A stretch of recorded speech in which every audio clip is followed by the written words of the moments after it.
Judul, Langit yang Tak Pernah Menangis. Di sebuah desa kecil yang jauh dari keramaian kota, hiduplah seorang anak laki-laki bernama Bima. Ia baru berusia 7 tahun, namun hidupnya telah penuh dengan penderitaan yang bahkan orang dewasa pun sulit menanggungnya.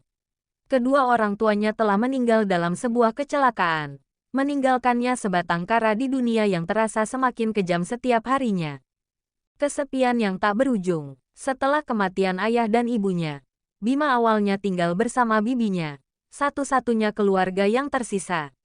Namun, bibinya yang miskin merasa keberadaan Bima hanya menambah beban hidupnya.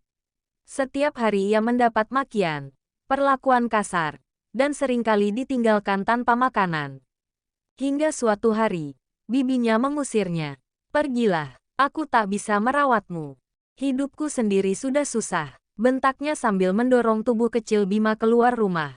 Karena suami bibinya tidak bekerja, dan akar masalahnya gara-gara rebutan sendok dengan anak bibinya artinya sepupu dari Bima. Akhirnya terjadilah kecemburuan sosial dan Bima diusir.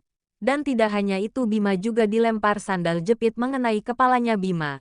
Dengan mata penuh air mata, Bima hanya bisa membawa sebuah tas kecil berisi beberapa potong pakaian lusuh dan foto kedua orang tuanya. Akhirnya Bima berjalan keluar jauh, tapi Bima masih melihat bibinya mengikuti dari belakang. Tetapi semakin Bima jauh melangkah, bibinya sudah tidak terlihat lagi. Ketika Bima menoleh ke belakang, hatinya semakin sedih dan hancur dan perutnya terasa lapar. Perjalanan tanpa tujuan, Bima berjalan tanpa arah. Ia mengetuk satu rumah ke rumah lain, berharap ada orang baik hati yang mau memberinya tempat berlindung. Tapi setiap kali ia meminta tolong, ia selalu mendapat penolakan. "Kami sudah cukup kesulitan sendiri, Nak. Aku tak bisa merawat anak kecil. Kau hanya akan merepotkan." Kata-kata itu terus terngiang di telinganya. Bima mulai berpikir, apakah dirinya memang tak pantas untuk dicintai? Apakah ia benar-benar hanya beban bagi orang lain? Malam yang dingin dan kejam, tanpa tempat untuk berteduh, Bima akhirnya duduk di sudut pasar yang sudah sepi. Ia memeluk tas kecilnya, mencoba menghangatkan tubuhnya dari dinginnya angin malam. Perutnya keroncongan, matanya basah oleh air mata, tapi tak ada yang peduli. Sampai akhirnya, seorang pria tua penjual gorengan menghampirinya. "Kau belum makan, Nak?" tanyanya dengan suara lembut. Bima hanya mengangguk lemah. Pria tua itu mengeluarkan sepotong tempe goreng dari plastiknya dan memberikannya kepada Bima. "Makanlah, jangan sampai sakit." Bima menerima tempe itu dengan tangan gemetar. "Terima kasih, Pak." Suaranya lirih, hampir tak terdengar. Itu adalah pertama kalinya sejak lama ada seseorang yang peduli padanya. Harapan di tengah kegelapan. Pak Tarman, si penjual gorengan, merasa iba melihat keadaan Bima. Ia membawanya ke rumah kecilnya yang sederhana. Meskipun hanya sebuah gubuk reot, bagi Bima tempat itu terasa seperti surga. Sejak hari itu, Pak Tarman merawat Bima seperti cucunya sendiri. Ia mengajarkan Bima bagaimana membuat gorengan, bagaimana bertahan hidup, dan yang paling penting, bagaimana tetap kuat meskipun hidup terasa begitu kejam. Tahun demi tahun berlalu, Bima tumbuh menjadi anak yang baik dan pekerja keras. Ia membantu Pak Tarman berjualan, belajar membaca dan menulis sendiri, dan selalu ingat untuk bersyukur atas hal-hal kecil dalam hidupnya. Pesan moral dari kisah Bima, kita belajar bahwa di dunia ini, tidak semua orang memiliki kehidupan yang mudah. Tapi sekecil apapun bantuan yang kita berikan, bisa menjadi penyelamat bagi seseorang. Kasih sayang tidak selalu datang dari keluarga kandung, tapi dari mereka yang memiliki hati yang tulus. Bima yang dulu diusir di mana-mana akhirnya menemukan rumahnya sendiri di hati seseorang yang mau peduli. Dan kita pun bisa menjadi rumah bagi mereka yang membutuhkan, jika kita mau membuka hati kita. Bab 2. Cahaya di ujung gelap. Hari-hari berlalu, dan Bima semakin akrab dengan Pak Tarman. Setiap pagi, mereka bangun sebelum matahari terbit untuk menyiapkan dagangan. Bima membantu mencuci bahan-bahan, menyalakan kompor, dan menggoreng tempe serta pisang yang nantinya akan dijual di pasar. Pak Tarman selalu tersenyum melihat kegigihan Bima. "Nak, hidup itu seperti minyak goreng panas," katanya suatu hari.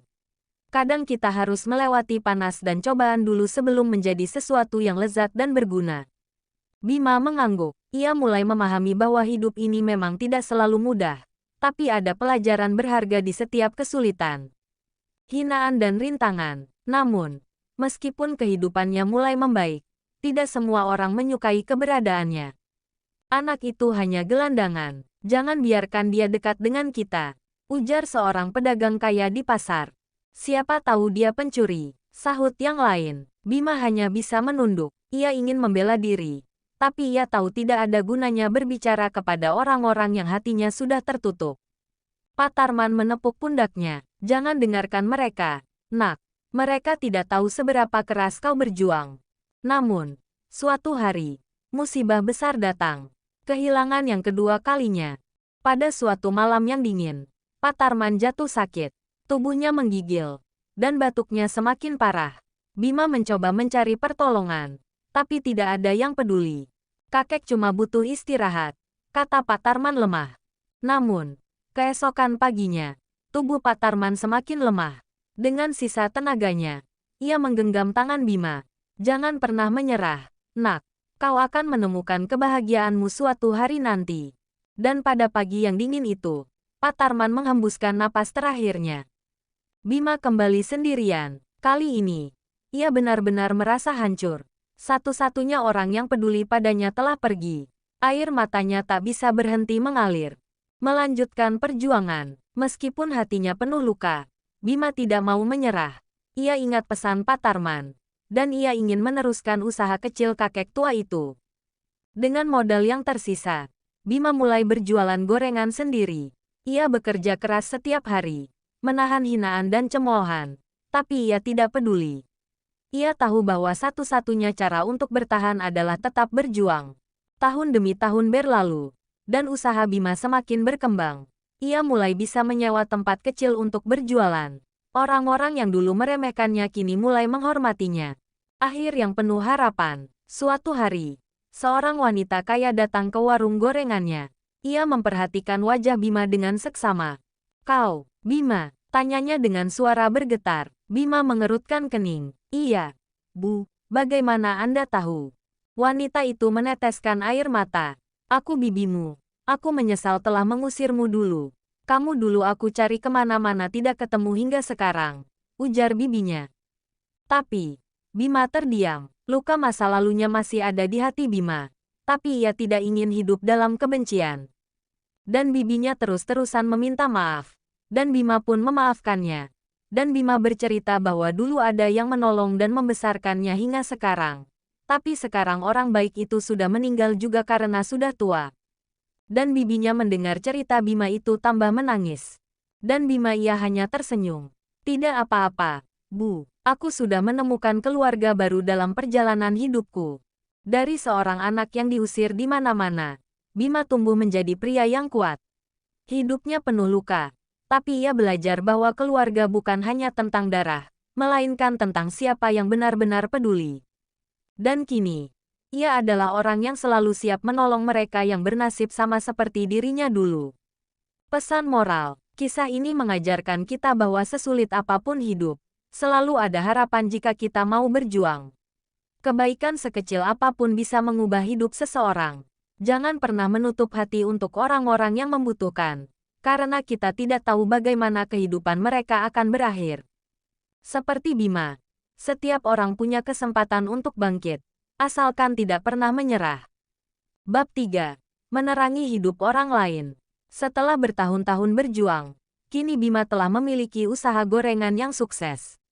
Ia menyewa sebuah kios kecil di pasar, memiliki beberapa karyawan, dan mulai dikenal sebagai penjual gorengan yang ramah dan murah senyum. Namun, di balik kesuksesannya, Bima tidak pernah melupakan masa lalunya. Setiap kali melihat anak-anak jalanan berkeliaran tanpa tujuan, hatinya selalu terenyuh. Ia teringat bagaimana dulu ia juga tidak memiliki siapa-siapa. Suatu malam, ketika Bima sedang bersiap menutup kiosnya, ia melihat seorang anak kecil yang duduk di pinggir jalan dengan pakaian lusuh dan wajah penuh kesedihan. Hujan turun rintik-rintik, membasahi tubuh mungil anak itu. Bima mendekatinya. Hei, nak, apa kau sudah makan? Anak itu menggeleng lemah, matanya penuh ketakutan. seolah tidak percaya ada seseorang yang peduli padanya. Bima mengulurkan sepotong gorengan. Makanlah, kau tidak sendirian. Anak itu menerimanya dengan ragu-ragu, lalu menangis. Aku tidak punya rumah, Kak, isaknya. Bima tersenyum lembut, lalu duduk di sampingnya. Aku juga pernah seperti kamu dulu, katanya. Tapi aku belajar bahwa selalu ada orang baik di dunia ini. Kamu hanya perlu bertahan, dan jangan pernah menyerah. Malam itu, Bima membawa anak itu ke rumahnya. Ia tidak bisa membiarkan seorang anak kecil sendirian di jalanan, sama seperti bagaimana dulu Patarman menolongnya. Membangun rumah harapan. Seiring waktu, Bima mulai menolong lebih banyak anak jalanan. Ia menyisihkan sebagian dari keuntungan warung gorengannya untuk membantu mereka. Ia memberikan mereka makanan, tempat tinggal sederhana, dan yang terpenting, kasih sayang. Orang-orang di pasar yang dulu meremehkannya kini mulai menghormatinya. Mereka melihat bagaimana Bima, anak yang dulu diusir kemana-mana, kini menjadi orang yang membantu banyak orang lain. Suatu hari, seorang pria kaya datang ke kiosnya. Aku mendengar tentang kebaikanmu, Bima, katanya. Aku ingin membantu. Bagaimana kalau kita mendirikan sebuah rumah singgah untuk anak-anak terlantar? Bima terkejut dan hampir tidak percaya. Ia mengangguk dengan mata berkaca-kaca. Itu adalah impian terbesarku, Pak. Dengan bantuan dari berbagai pihak, akhirnya Bima berhasil mendirikan sebuah rumah singgah yang ia beri nama Rumah Harapan.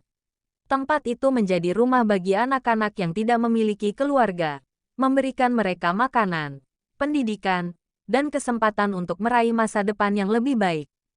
Akhir yang bahagia, awal yang baru. Suatu sore, Bima berdiri di depan rumah singgahnya. Melihat anak-anak yang dulu tak punya harapan kini bisa tersenyum dan bermain dengan gembira. Ia menengadah ke langit. Patarman, aku sudah melakukan yang terbaik, bisiknya. Ia tahu bahwa hidupnya penuh luka, tapi dari luka itulah ia belajar menjadi kuat. Dan kini, ia menggunakan kekuatannya untuk membantu mereka yang pernah merasakan penderitaan yang sama. Pesan moral, kebaikan itu menular. Sekecil apapun bantuan yang kita berikan, bisa mengubah hidup seseorang.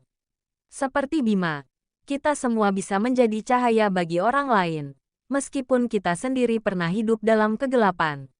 Akhir, atau awal dari cerita yang baru.